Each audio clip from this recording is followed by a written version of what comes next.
Okay. Mind if I open with a word of prayer, Cheryl? No, of course All right, not. let's do that. Heavenly Father, we pray you'll be with us in this room right now, that you'll give us ears to hear, eyes to see, and wisdom to understand the threats that are out there to homeschooling. We thank you for Charlotte. We thank you for her constancy and her commitment to keeping education free and local. We pray you'll give her clarity of mind, and that we'll all learn much this morning. In Christ's dear name we pray. Amen. Amen.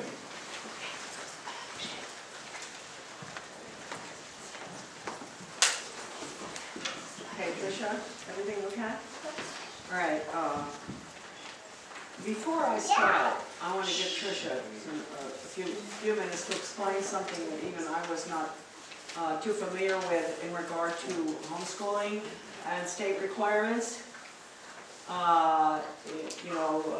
Assessment, are you going to have to take the test, how to avoid it, etc.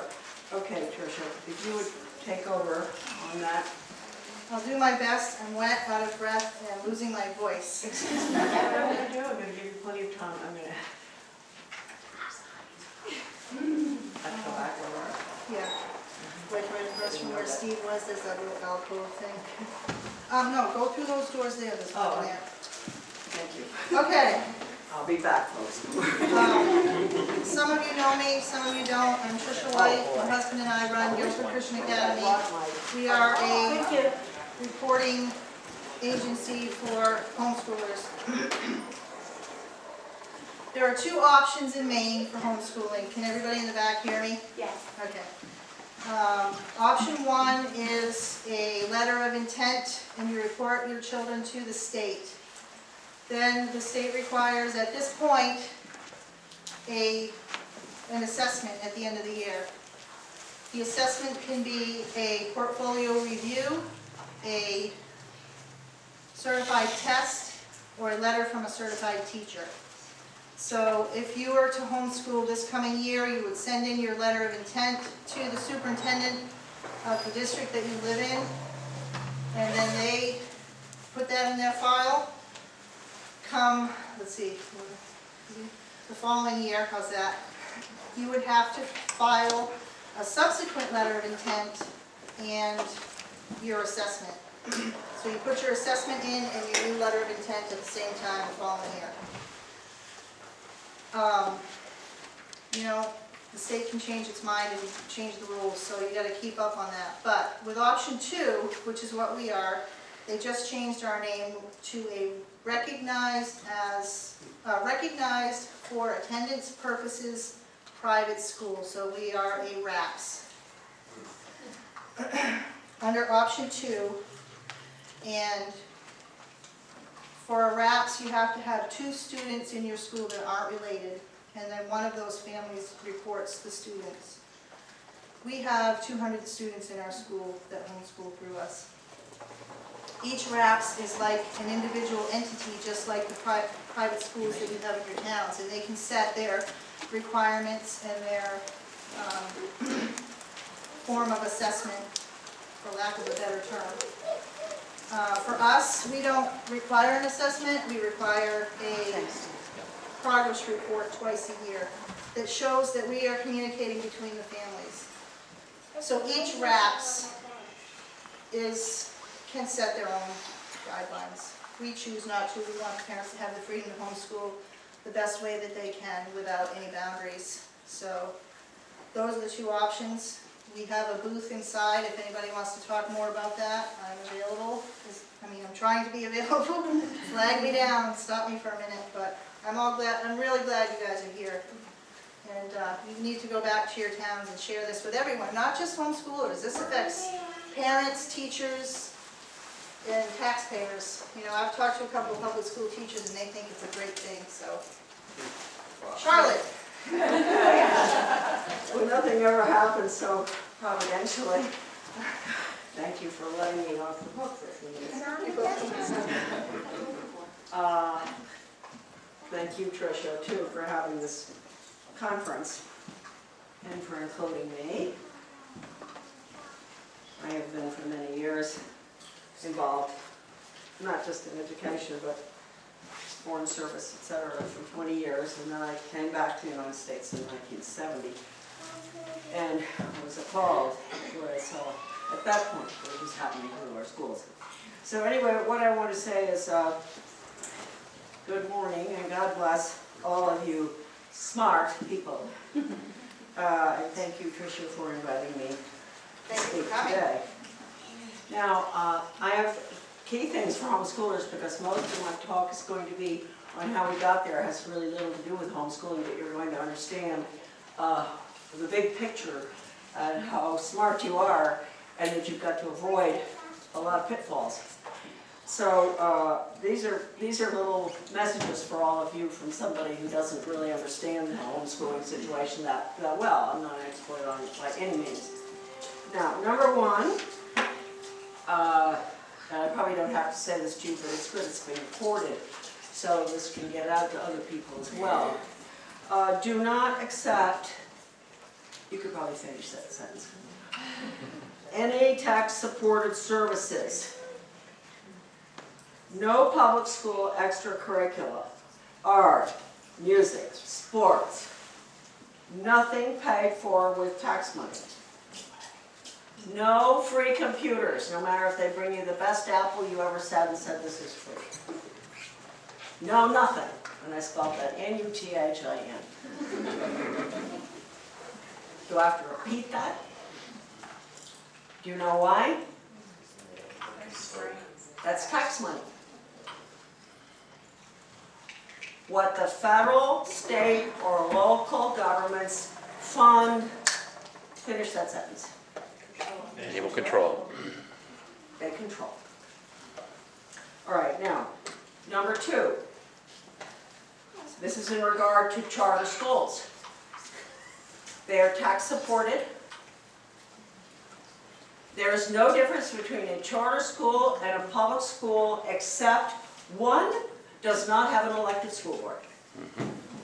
Which one doesn't have the elected board? Charter schools. What is that? Taxation without representation. Yes. We fought what over it? A revolutionary war. Right. Yeah. That's the beginning of the unraveling of our representative form of government. Because once that happens, Americans look around and say, oh, the biggest hunk after defense of our budget is education. They have charter schools, unelected boards in education. Why not county commissioner? Why not the legislature? Down the line. Implementing the Soviet system. That's what we're doing right now. We've already done a good job doing it. We've got regional government all over the country. Regionalism is communism. That's out of the mouth of a professor, University of LA, in 1976, where he wrote an article for the Communist Daily World, and he said, we're moving too slowly towards regionalism in the United States. It works so beautifully in the Soviet Union. Now, I've never been able to get that quote into any of the main papers. Why? All right, now, this is Secretary of Education William Bennett when asked by potential homeschool users of his virtual charter homeschool curriculum, K-12, smart homeschoolers, said, Secretary Bennett, what test will our children take? And his answer was, oh, the federal test. Because I have a virtual charter school that's federally funded. You take the federal test, 60% of which is attitudinal. Regarding your religion, whether you worship bugs. So, charter schools are fatal. They are necessary for the implementation of global workforce training. You can't do it in the regular school. It's not structured that way. That's why they have to destroy the public school structure. K through 12, A, B, C, D, competition, 3 principals, elected board. That has to be destroyed. And they're doing it. And you know who supports all of this? If you're really wondering if I'm kooky or something? School choice, charter schools, and publicly funded private education is supported by President Obama, the Trotskyite Conservative Foundation that Governor LePage has taken into his totally embraced for his school choice agenda. And the Council on Foreign Relations. The Globalist Council on Foreign Relations, Rockefeller. Now, if I said nothing more to you all this morning, that should tell you something. When school choice is supported by the left, the right, and the globalists, you've got to ask yourself some questions. I have a very good bumper sticker over there that's free. I hope you all will pick it up. It says, school choice charters will kill what? Private education. No private school can compete once the other ones are all accepting federal tax money. So anyway, then it tells them, no, you'll have to take a test. So those very smart homeschoolers are. Thank you very much, but no thanks. Now, Michael Ferris' Homeschool Legal Defense Association, although it may do some very good things, you mustn't depend on it to come to you when there's that knock on the door. Even I didn't realize this because it says Homeschool Legal Defense. I always thought that meant that they would help you financially. They would get a lawyer for you. No, that's not in their contract with you. They will not help you. Maybe they'd like to, but that's not part of their job. So I advise all of you, go, be smart in advance, take $100 out of your wallet, and get a lawyer on retainer. So the minute something like that might happen to you, you call him, he's over. Because Homeschool Legal Defense will not help you.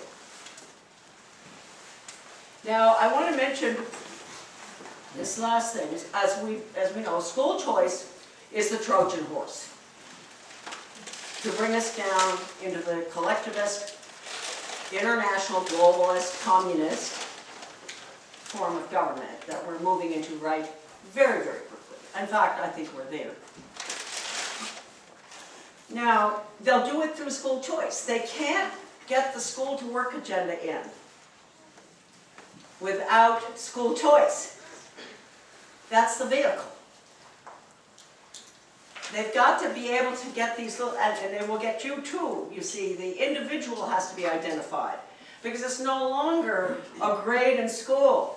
K-12 grades. It's each individual person with an individual education plan. The corporations and the government schools, or the schools, the charter school is a public-private partnership.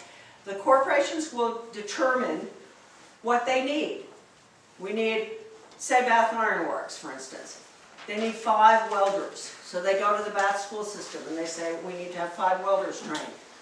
Well, what if your son has just always wanted to be a welder? But he's number 6. He can't be. He can't be a welder.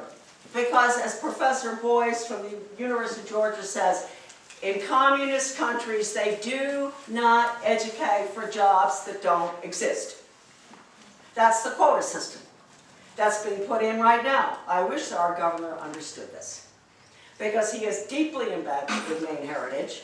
He's working with Jeb Bush in Florida. He's working with these mega corporations, Chiefs for Change. Chiefs for Change. The Governors Association is rotten. The chief state school officers are rotten. They're all federally funded, and they're the ones who develop the Communist Core. You'll never find me calling it the Common Core. It's the Communist Core, and please stop calling it Common Core.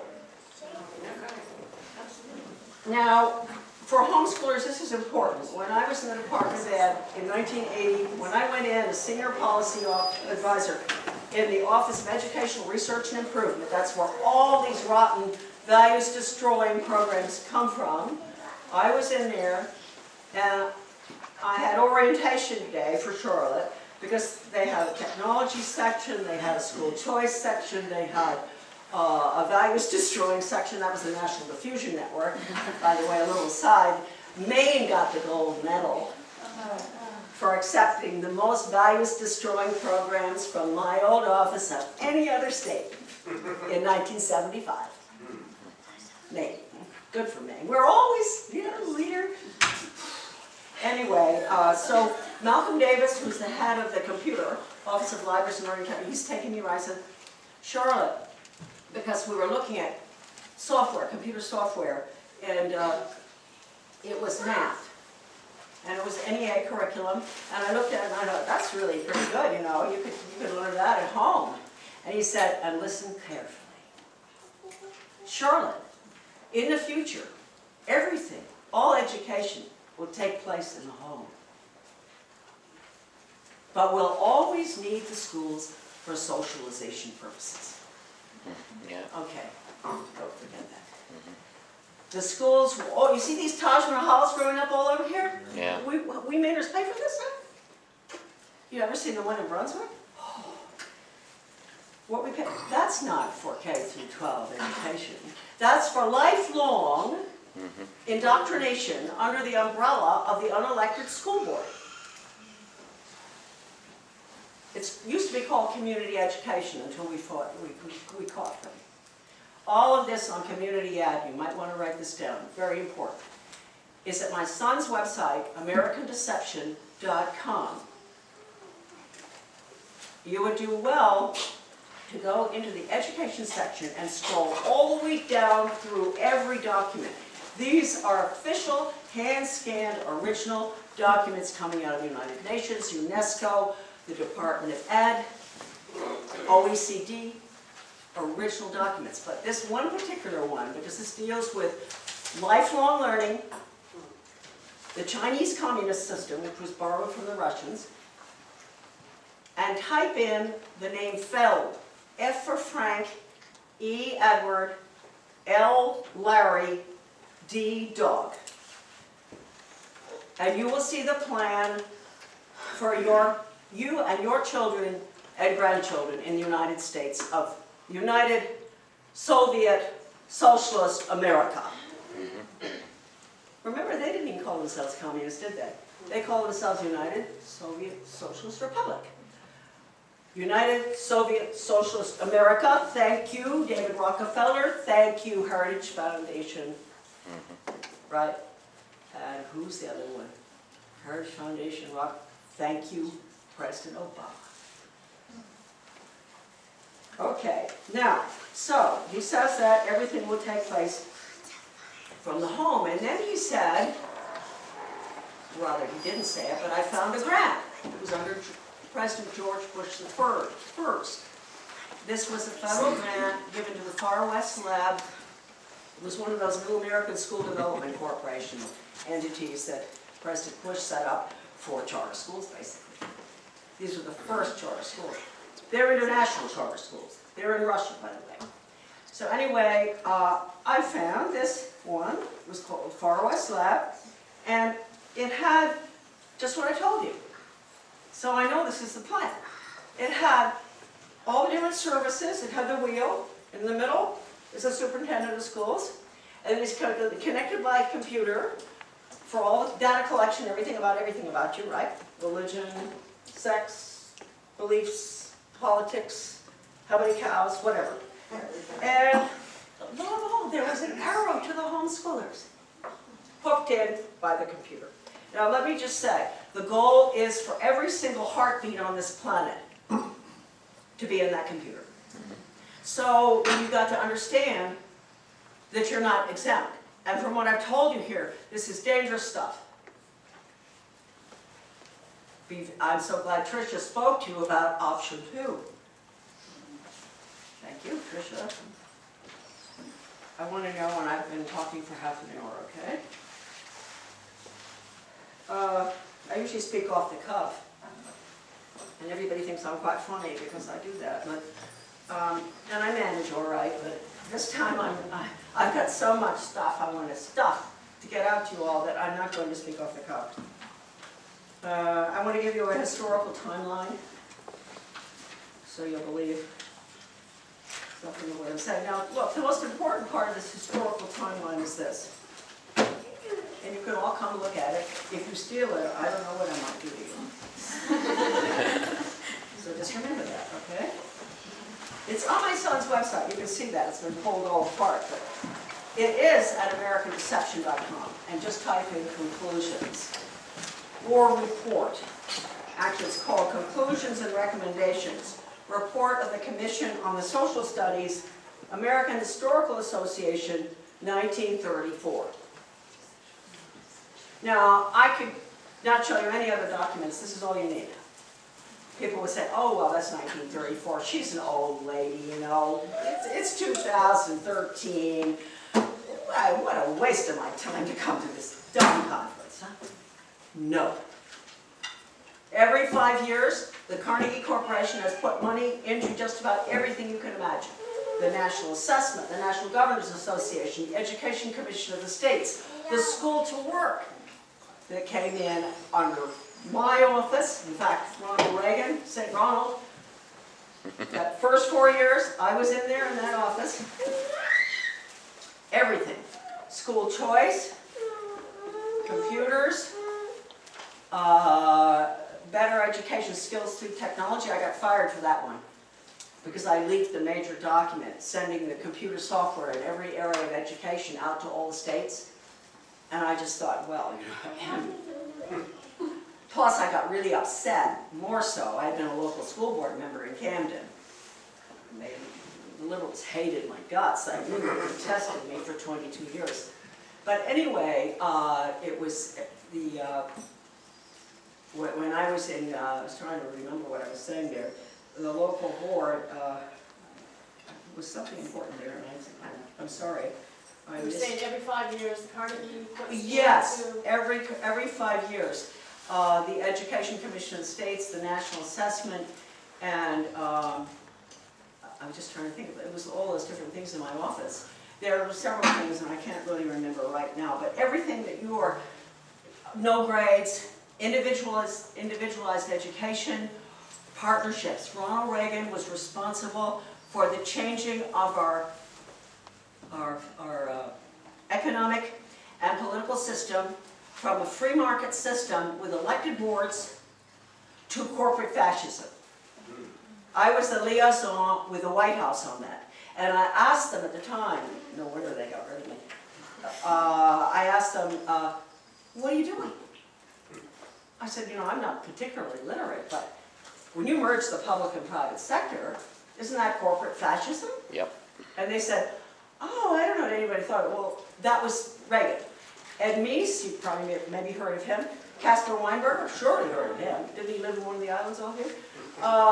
They were all involved. They said that our free market system didn't work properly anymore, the global economy, and that we should copy Japan.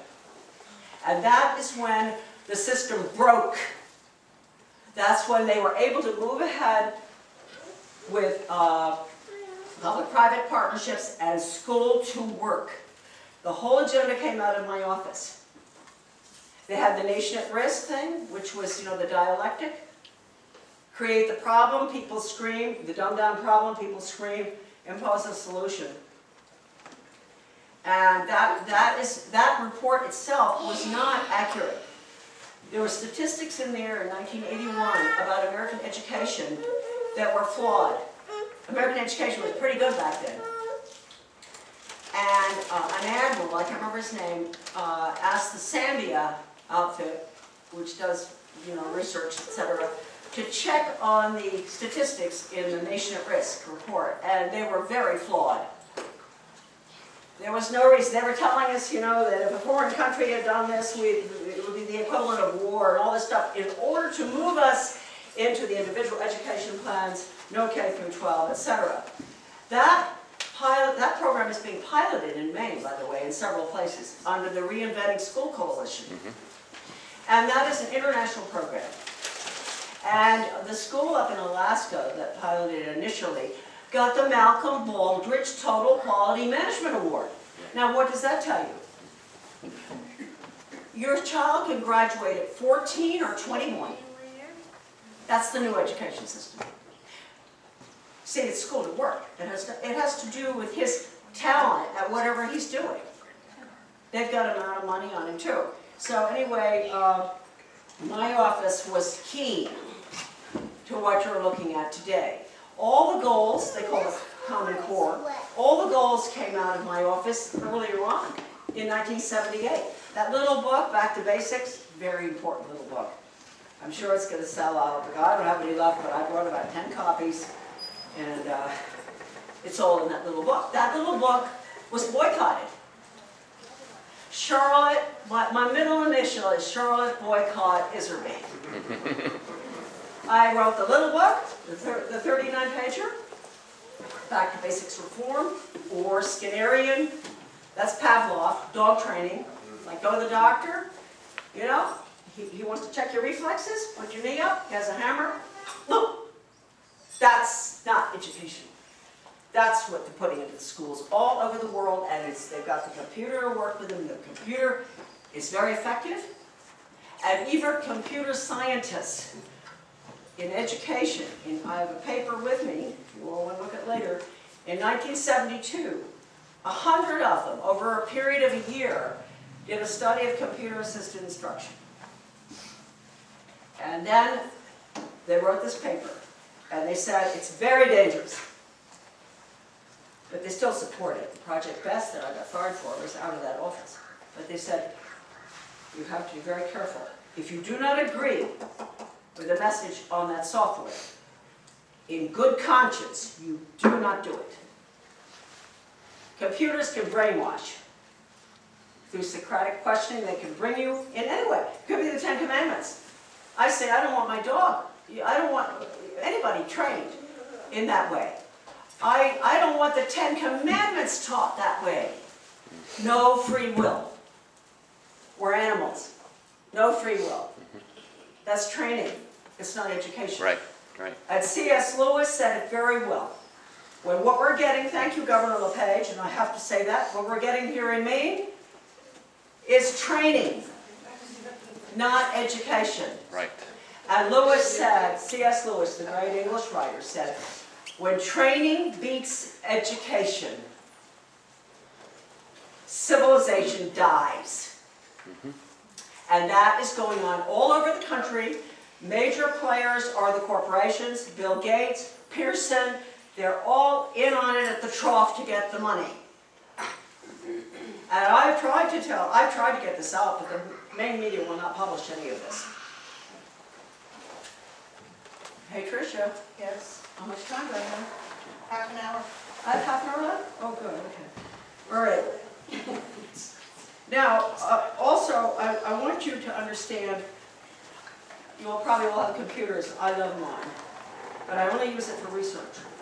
Never, ever, ever use a computer-assisted instruction program, no matter how good or what you think is on it. I just told you why.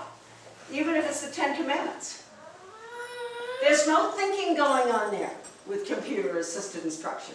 You're not really learning. It's like direct instruction, which is Skinner, mastery learning.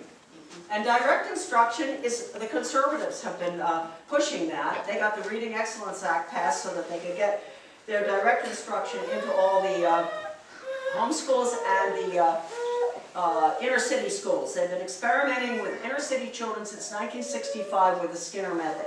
And that's why the inner city kids are way behind, and their test scores have been down since 1965 when they started with Siegfried Engelmann's direct instruction, which unfortunately a lot of Christian schools across this country and homeschoolers are using that. Don't use it.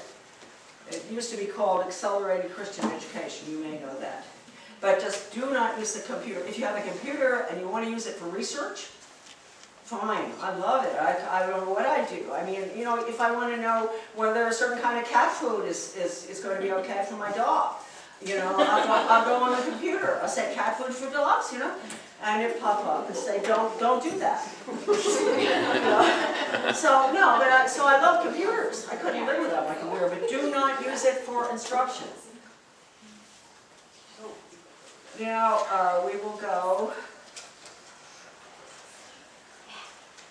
The books that I have for sale are my new updated version of the Deliberate Dumbing Down of America. has an excellent update, which deals with a lot of what I'm talking to you about today, right earlier on here, between 1999 and 2011. Now, I want to point out that the Back to Basics book and Deliberate Dumbing Down and my little flyer, Soviets in the Classroom, America's latest education fad about the agreement Ronald Reagan signed with Gorbachev, merging the two education systems. Those three pieces of mine were all boycotted across the board. You tell me by whom. You tell me. Who do you think would boycott those three books? Heritage Foundation. The NEA? Oh no, NEA didn't touch it. You're right. Yeah. Every single conservative group in this country boycotted every single thing I ever wrote. Now that must tell me I think I'm probably on the right path. And let me tell you the biggest shocker of all. There is no difference between the left and the right at the top. That's right. Most of you are very smart, so you know that. At the top, they're innocent people, you know, following and doing good work. They haven't got it yet. And I often say, you know, if all the lights go out and the video's not working, etc., and Charlie can't talk anymore, probably the most important thing for you to remember that I said today is that at the top, both parties are the same and have had the same agenda since the early part of the last century. And Carol Quigley, who wrote Tragedy and Hope and was Bill Clinton's mentor, says that in his book, Tragedy and Hope, and he supports the Council on Foreign Relations and the whole international plan, but he says he doesn't think it should be kept secret from us. But Quigley points out near the end of his book that at the late 1800s, the industrialists met together and they planned how they would impose this system that I'm talking to you about today. And don't forget, Wall Street funded the Bolshevik Revolution. So that helps you to understand the corporations being involved in putting communism in. Right. Right. Communism doesn't allow for competition, and the big corporations don't like competition. So anyway, Quigley said that they planned it, that they would select the people running for both parties, and didn't make any difference who got elected. We think we're getting change. I think we know that here in Maine, sort of. We certainly are slow at it, though. All right. Hello, Olympia. Susan, we love you. Angus. Hey, I don't want to get in on that one. Okay, so now this little gem that you were wondering about, whether I was ever going to show up. Here is this comes from page 16, conclusions and recommendations. And of course, John Dewey was involved in this, and all the left-wing educators who came back, who visited Russia, came back saying it was so wonderful. And everybody said, well, that's them. But I told you, it's not just that's them, because Carnegie, that funded this, has been funding everything, including right this minute, putting in all the school to work, working. Carnegie's probably the biggest corporation in putting the technology in, international assessment, everything. Direct Carnegie. instruction. What? Total direct instruction. Oh, yeah. Straight from the feds. Absolutely. In fact, you know what?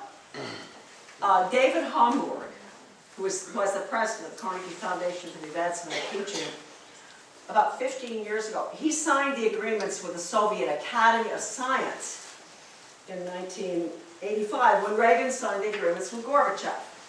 But with the Soviet Academy of Science, that was a really big one. And that was to develop computer courseware for early elementary school, little ones, in Marxist critical thinking. And they think Common Core is something new. Yeah. The agreements with the Soviet Union in that area are frightening. All this brain research going on, it's very scary stuff. So anyway, Homburg, I saw him. He's very involved in direct instruction. I happened to, my husband liked to watch, he was European, he was always watching, History Channel. I never watched television. I went in one day and he was watching, the Education Channel, whatever it is. And I looked and I saw this sort of distinguished man in a classroom in Washington, D.C. with all of these black children and mamas and teachers. And he was talking to this black mama, and he was saying, oh yes, yeah. He said, yeah, that's just fine. And she said, Dr. Hamburg, can I use this method with my children at home? And it's, of course, it's the Skinner dog training method that Steve's talking about, direct instruction. And he said, oh yes, ma'am. He said you can use it 24 hours a day. And I saw them. I saw Hamburg. Here is this important man, the president of the Carnegie Foundation for the Advancement of Teaching, or president of Carnegie Corporation, who signed the agreements with the Soviets in 1985 for critical thinking. What's he doing in a DC school talking to these black mamas? And I went, honey, that's David Hamburg of the Carnegie Corporation. What's he doing? Well, that's the system, the worldwide system. And now they've got the computer, so you'll have the little Zulus in Africa behind the green screen. Everybody will be brainwashed to be happy living under this incredibly wonderful system.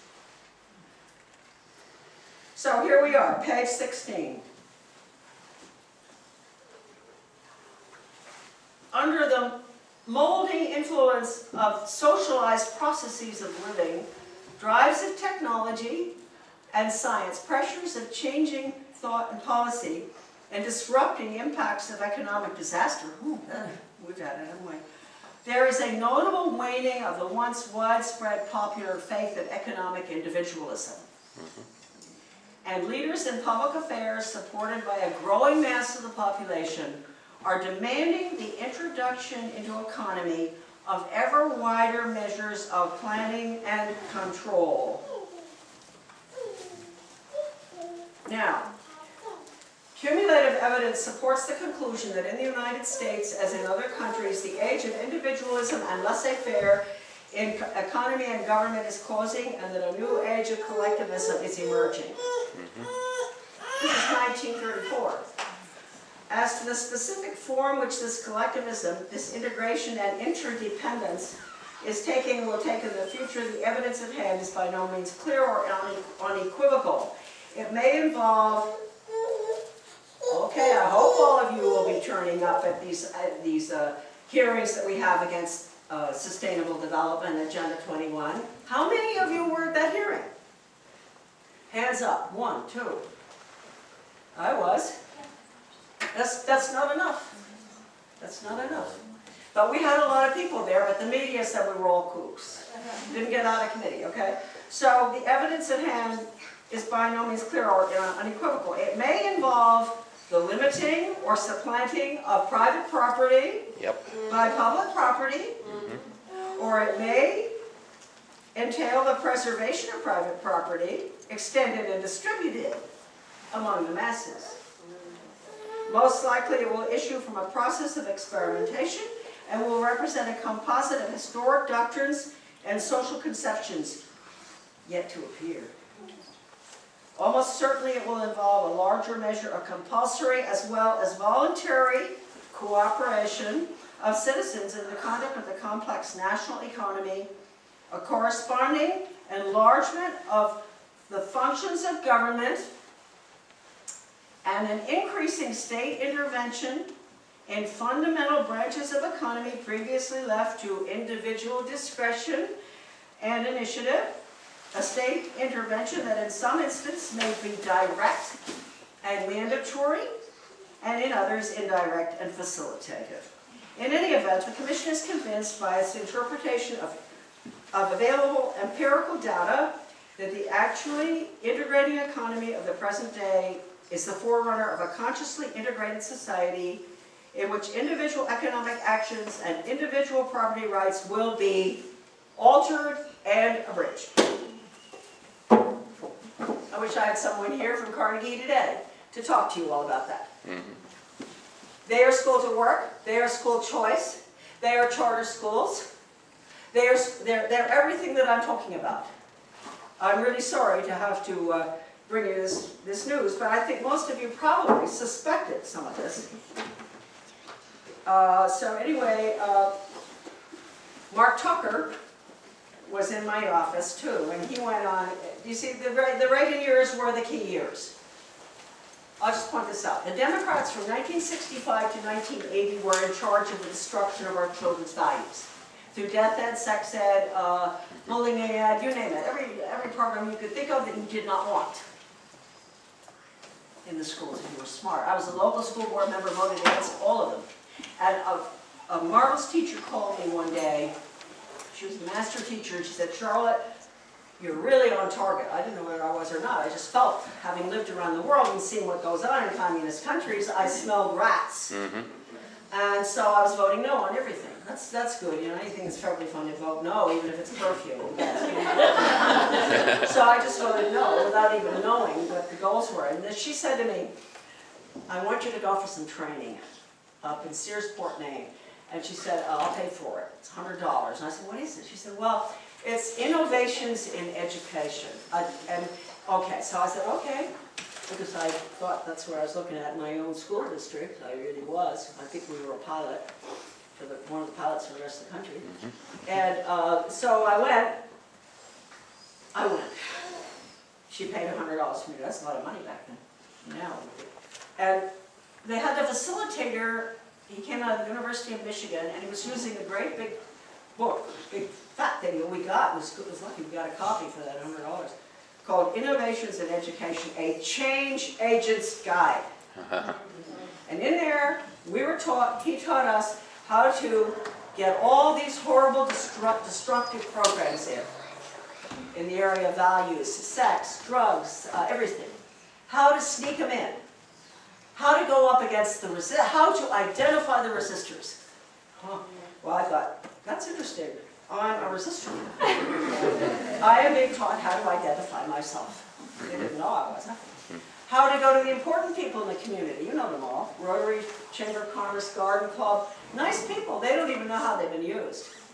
Get them on your side. And then they're pretty well known because, you know, Mary Johnson, you know, she just had a flower show. And everybody loves Mary. And she has adorable grandchildren. You know, so Mary's in favor of the new sex ed for all good, on board. So we were taught how to do this, and I was just that blew my mind. That really is what got me on my horse. And I went home, and Guardians of Education was formed with Bettina Dobbs and I. We formed it. We killed half of the health education in the state of Maine.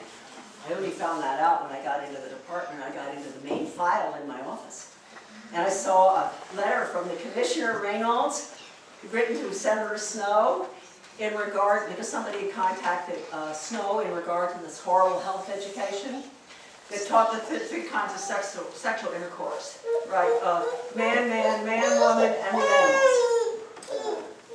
Yeah, we went to Solomon Millet over that one. Dear Solomon, poor Solomon. I think he's going to faint when he saw it. Just kept his. That's what we were dealing with back then. So Common Core isn't all that new, you know. So anyway, we did manage to get it. Guardians of Education got it out of half the districts in Maine.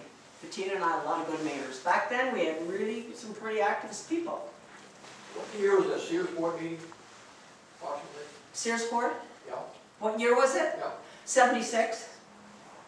Yeah. So, that's that. Now, this is so important, and I will let you look at it later if I'm around. I'm going to hold it on me so nobody's from me. Okay, I have probably 15 minutes left, 10 or whatever. Charles, Now, can I ask a question? yeah. When you talked to Paul LePage about all these threats to education, what kind of response did he give you? Did he give you lip service that he understood some of this stuff, or did he come right out and say you're nuts, Charlotte? No. Well, he called me, you know. Okay. Before he was, because Right. everybody told him to call me about charter schools. And he asked me, and I told him what they were. I said, there's no difference between the public and charter schools, except charter schools don't have any elected boards. And I said, that's taxation without representation. Oh, he said, we'll have to do something about that. And I said, well, you know what? If you do, then you're just back to the old public school system that I told you all about. The one that I support. I don't support the, how could I write that book? I don't support what went inside, but the structure was perfect. Beautiful. You know, an amazing education system we had. We got more education for more children than any country in the world at a fairly high level. With that K through 12 individualism, which if you look at what they're doing now, they're putting the Soviet system in. Soviet system, of course, teaches Darwin, right, which we do too. But it's individual education plans. I wonder how many people knew that. Because it's school to work, huh? You can't have school to work without individual education plans. It's Pavlov, Skinner, of course. No grades, because no competition. We are implementing straight out, right down the line, the Soviet education system. And there's something on the internet in regard to that. If you go to the education ones, American educators who went to the Soviet Union in 1960, and they came back. And the report is in there. It's an interesting report, even a picture, what they said. And that's where I found out what I just told you, what their system is. And it's just what we're putting in. Don't let anybody tell you differently. And you can't put it in without school choice. Because you're going to have all these different schools for training for different things. Doesn't that make sense? All right. Can I ask a Now- question? Yeah. So you're saying that the charter and the public school debate is really a false left-right paradigm? Oh, yeah, And absolutely. so what is the synthesis that's going to come up the center? What are we waiting to come out of that? What's the school to work agenda? That's it? Yes, they're not telling people that charter schools are for school to work. They never do that. Even LePage doesn't really tell you that. But LePage is getting all of his, interesting enough, he's getting all of his instructions from the Heritage Foundation, Washington, D.C. And let me tell you, this is a shocker.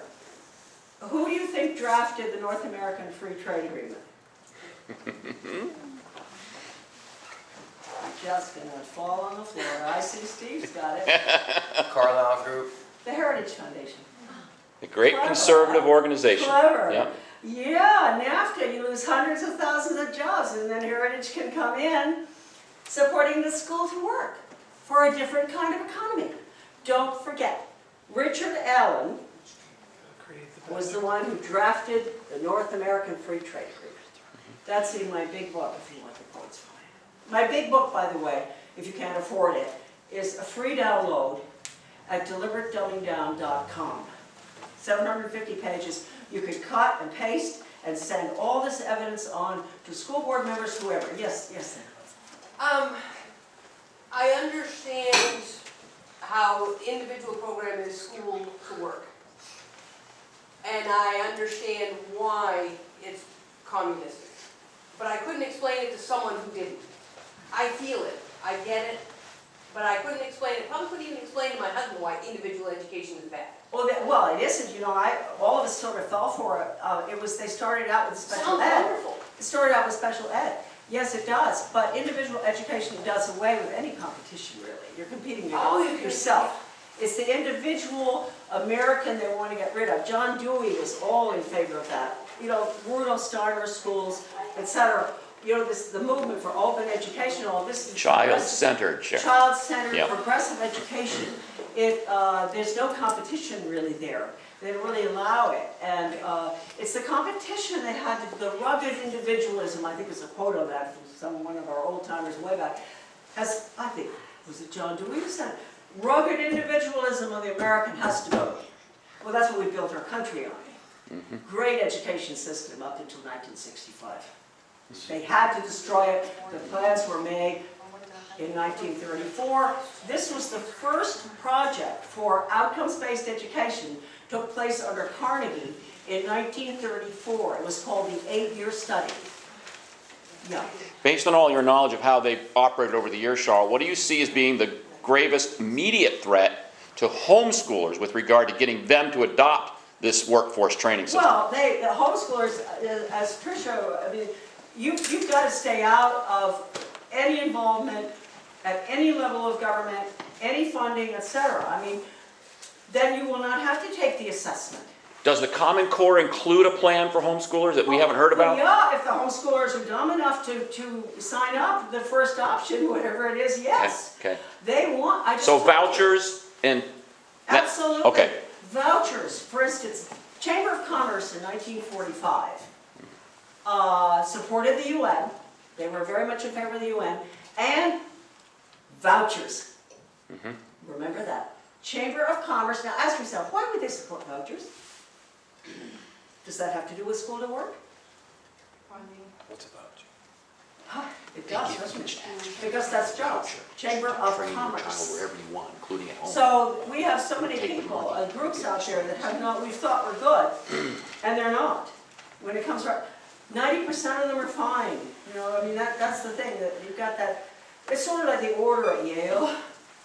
And my family were involved in the order, Skull and Bones at Yale. And my dad, just a marvelous person, never involved in any of what they've been doing, but I've been doing research myself, because you never know what's going on if you remember the family. Nobody's meant to know all of it. George Bush said, I can't talk about that, it's a secret. But at the top, 10% perhaps, the big movers and shakers. I would say the Order at Yale is probably the biggest entity for direction, certainly of American education. Definitely, because they're the ones that were responsible for bringing the Skinner method over from Germany. And then John Dewey adopted it. You know, Hopkins, University of Chicago trained all the teachers in opera conditioning that came out of Wilhelm Wundt's laboratory in the late 1800s in Germany. Because Wundt was a psychologist who didn't know how, basically, to deal with the human soul. So we've got to get rid of it, really. Human soul wanders all over the place. You know, you've got teenagers, huh? Leave them that way. They're free. But he couldn't deal with it. So he decided to use the nervous system, which what I'm talking about. That's Skinner, Pavlov. You can get people to do exactly what you want. It's a neurological reaction, no brain going on there. All right, Steve, I hope I answered that. Well, I wanted to just make one other point, Charlotte. Linked to that, there was a hearing in Augusta just this past week on a bill that would have the money follow the child for every student in Maine. Right. That's exactly And I didn't hear how that hearing went. If anybody did, please let me know. Well, Steve, that's #1 issue. If you told me Right. before, I would have dealt with that today. Yeah, okay. That's so scary. What's going to happen is you can't have money following the child if it's coming out of your property tax, because every child's going to have a different amount. Right. So actually, this is part of my speech, it is, what they want is to move the funding of education from the local level, Right. where you have your school board too, to the state level, which will divide it up according to what they've decided they need, the corporations, and they will put a value on your child's head, a dollar amount. Now, if they've decided that your son really, you know, look at it. Has Christian values, maybe. Well, Yeah. of course. You don't want that. No, but it's mainly for money. I mean, that's all part of it. They gotta have the global values. But the money thing for the That's training, exactly right. that's all they're interested in, is training so they can spin off profits for the global workforce. And people will say, well, you're talking badly about capitalism. I'm not. I'm talking badly about corporatism, corporate communism. And these are the corporations that will sell their souls for anything. And so what can ultimately happen, I think it happened in New Hampshire, where a child was bused across state borders. See, with the consolidation now, regionalism and all, because he couldn't get the training there. Your children, and in my little Back to Basics book, there's a quote from Harold Shane in regard to moving our children all over the world. He's a major change agent. Time will come, you know, this is a global system, the children will be moved all over the world, according to the needs of the government, the state, huh? So, what you saw there, I'm interested, Steve, I didn't know that had happened. We had a conference last August at my place, and we brought in, it was closed to the public, there were about 14 speakers. We had 3 public school teachers, 1 administrator, principal from Texas with 35 years under his belt, public school, and about 6 of us researchers going back to the 60s, researchers from across the country. We videotaped it. The tapes will be available hopefully July 4th. The trailer, we just finished the trailer. We had to really cut some of the best stuff. The trailer is really yummy. That will be uploaded on YouTube soon. But my card is out there, and anybody wants, you really ought to get those videotapes, because it's just a magnificent presentation of where we're at, especially with charter schools. And the purpose of charter schools, as I said, it's international. They have them in Russia. I have documents out of Russia, actual documents, and they're in my book for people who have the book. They do.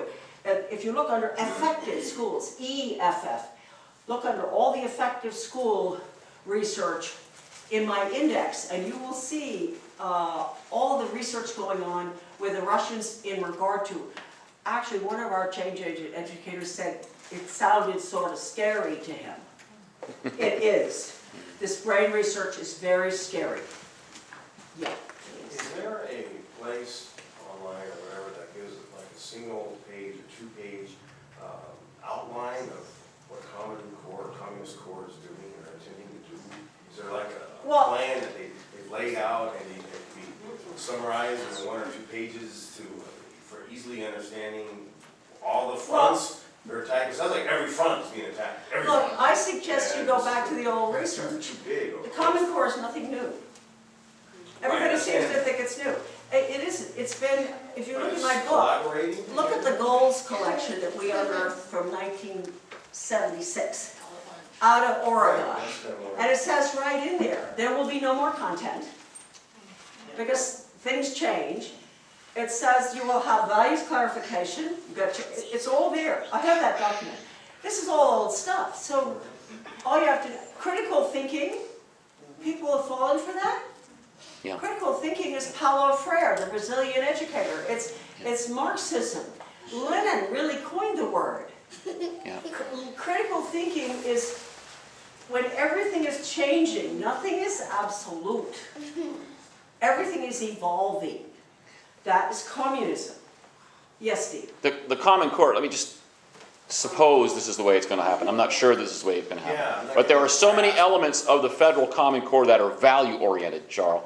I can see a time when you will have homeschool children who are so far ahead of their peers in academics who will fail the final tests of the Common Core. Well, they shouldn't be taking it in the first place. I know, but I'm saying this would be, it looks like to me this is the bridge. Common Core and choice is the bridge to get at the homeschoolers and prove that they're not capable of educating at home because they can't pass this standardized test, which is so value-laden. Well, that's the most important thing Like you there try to is pass to the remember honors that test you in do not want California. your children to be taking a standardized test that is federally funded. Right. Remember what I just said, Bill Bennett.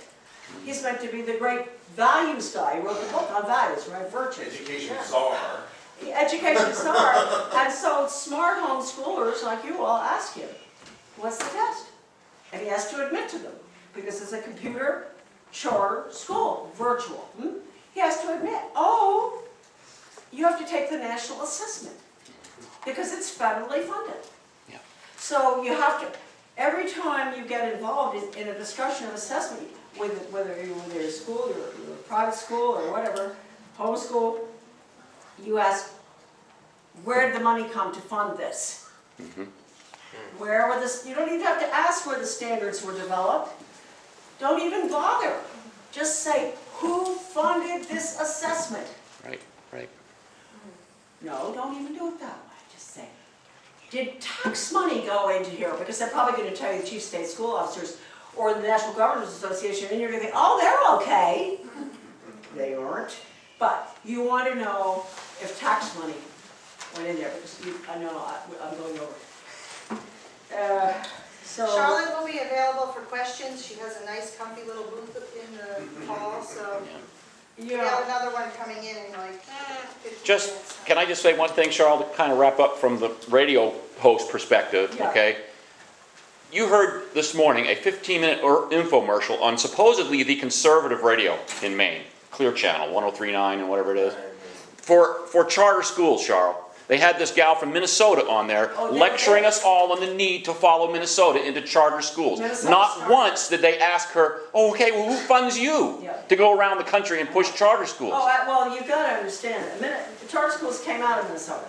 Yep. And I remember I was there speaking with the superintendent of schools in the early 90s, because I don't know how I got to do that. We did it on TV. Yeah. And he was new. And I said, are you aware that you've got a corporation that's funding the Minnesota education restructuring? And he said, no. And I said, yeah, but you are. And he checked it. Yes, Minnesota was the key, the beginning of charter schools, Yep. although they went back even further. If you go in my book, Milton Friedman, that whole crowd of libertarians, privatization, Yep. very, very dangerous. Yeah. You The know? conservatives are the most dangerous because they make you think they're on your side. Right. Well, all I can say is ask yourself why and how they were so, they weren't all that effective, but how did they boycott every single thing I ever wrote? Right. And why? Now I know. I used to ask why. Now I know, because what I wrote about, it came out of my office. It was Reagan. They did, maybe simply because it was under Ronald Reagan that all of this happened, except for the values destroyed. And he got elected by promising to do away with the Department of Education. And so what I like to Unbelievable. say is from 1960, 1980, the Democrats, we can blame them for all the values destroying stuff. And then you know what they did? They sat down, they put their feet up, and they said,